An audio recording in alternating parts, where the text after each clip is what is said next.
नमस्कार दोस्तों, स्वागत है आपका वनडे एग्जाम सेंटर में।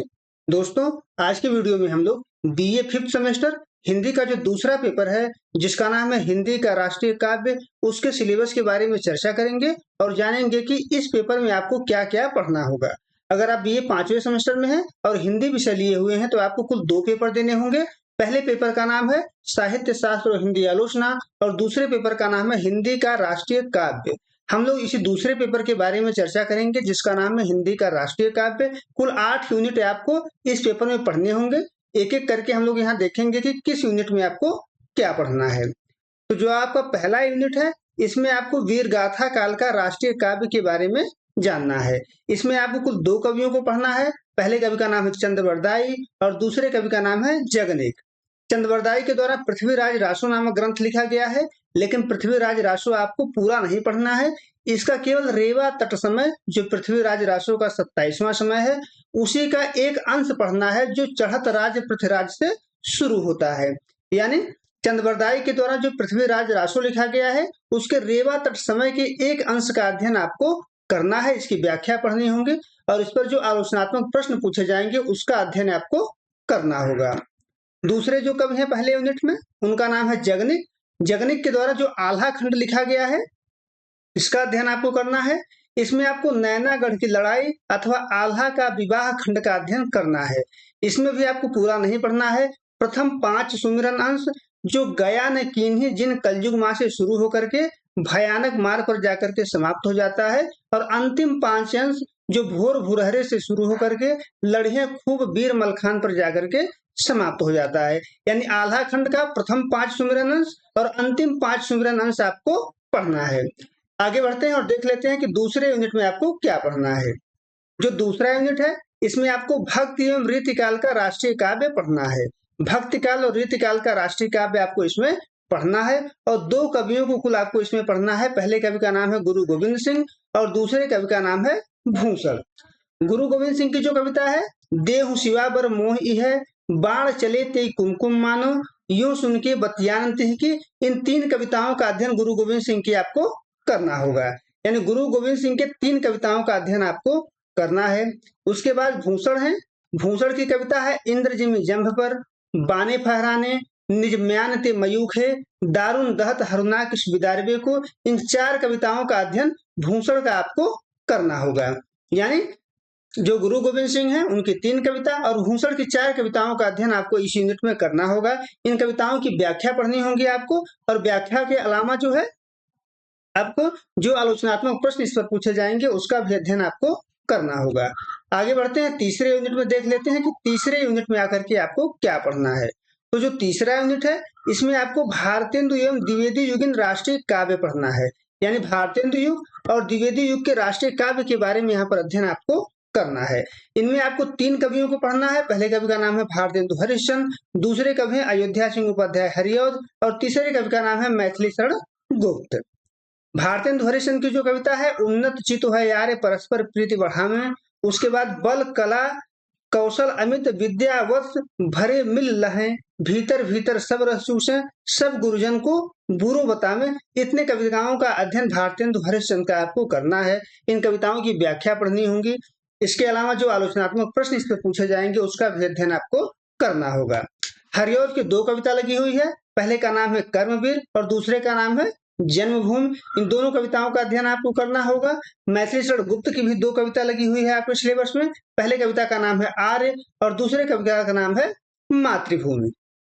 यानी 2 कविता का अध्ययन मैथिली शरण गुप्त को भी आपको करना होगा। इन कविताओं की व्याख्या और इस पर जो आलोचनात्मक प्रश्न पूछे जाएंगे, उसका भी अध्ययन आपको करना होगा।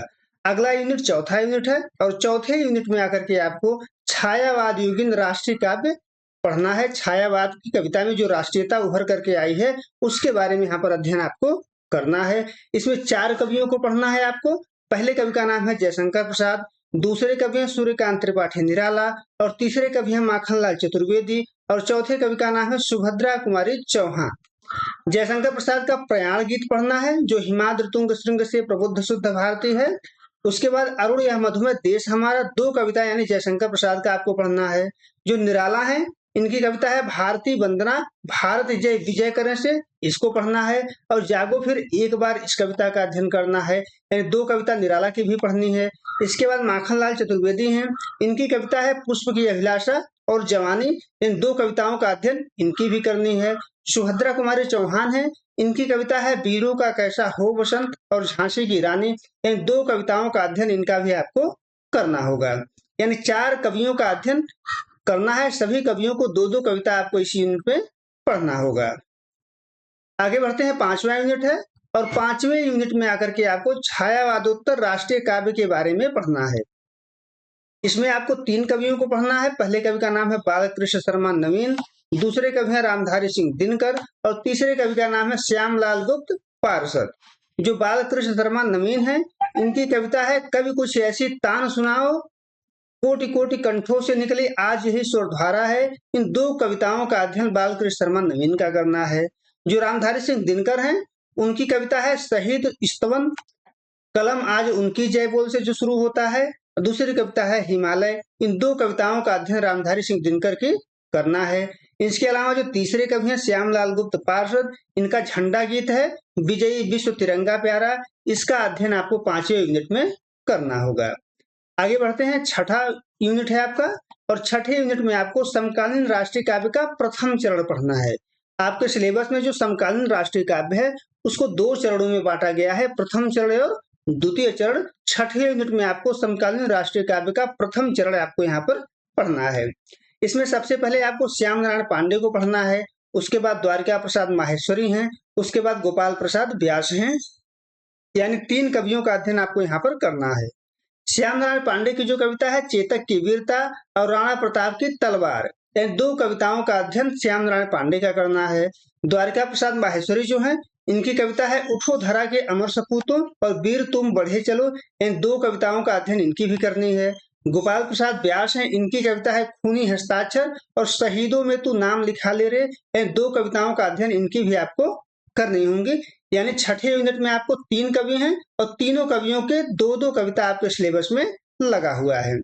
अगला यूनिट 7वां यूनिट है और 7वें यूनिट में आपको समकालीन राष्ट्रीय काव्य का द्वितीय चरण पढ़ना है। समकालीन राष्ट्रीय काव्य का द्वितीय चरण, और इसमें भी 3 कवियों का अध्ययन आपको करना है। पहले कवि का नाम है सोहनलाल द्विवेदी और सोहनलाल द्विवेदी की 2 कविता आपके सिलेबस में लगा हुआ है। पहले कविता का नाम है मातृभूमि और दूसरे कविता का नाम है तुम्हें नमन, जो गांधी जी के ऊपर लिखा हुआ है।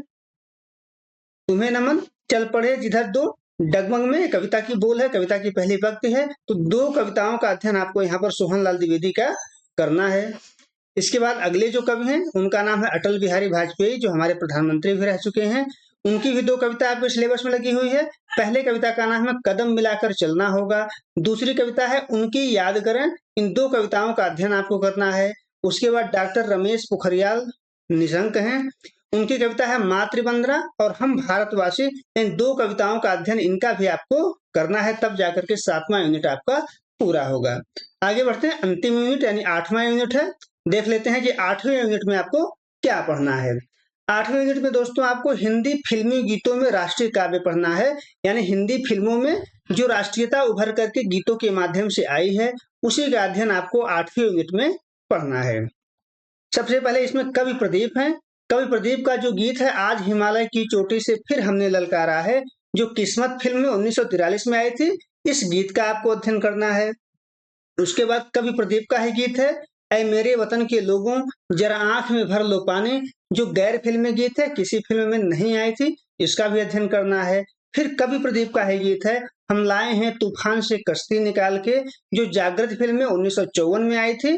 और फिर अगला गीत इन्हीं का है आओ बच्चे तुम्हें दिखाएं झांकी हिंदुस्तान की, जो जागृत फिल्म में ही 1954 में आई थी। यानी कुल मिलाकर के 4 गीतों का अध्ययन आपको कवि प्रदीप का करना है। इन गीतों की व्याख्या पढ़नी होगी और इसमें जो राष्ट्रीयता उभर करके आई है उसका अध्ययन आपको यहाँ पर करना होगा। इसके बाद साहिर लुधियानवी है। साहिर लुधियानवी का जो गीत है ये देश है वीर जवानों का, जो नया दौर फिल्म 1957 में आया था, इसका अध्ययन आपको करना है।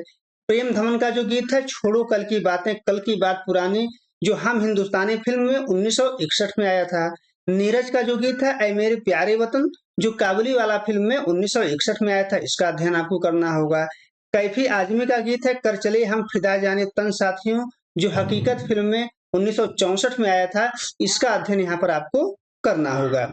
इसके बाद राजेंद्र कृष्ण का गीत है जहां डाल डाल पर सोने की चिड़िया करती है बसेरा, जो सिकंदर आजम फिल्म में 1965 ईस्वी में आया था, इसका अध्ययन आपको करना है। गुलशन बावरा का गीत है मेरे देश की धरती सोना उगले, उपकार फिल्म में 1967 में आया था, इसका अध्ययन आपको करना है। इंदिवर का गीत है प्रीत जहां की रीत सदा, पूरब और पश्चिम में आया था 1971 में, इसका अध्ययन आपको करना है।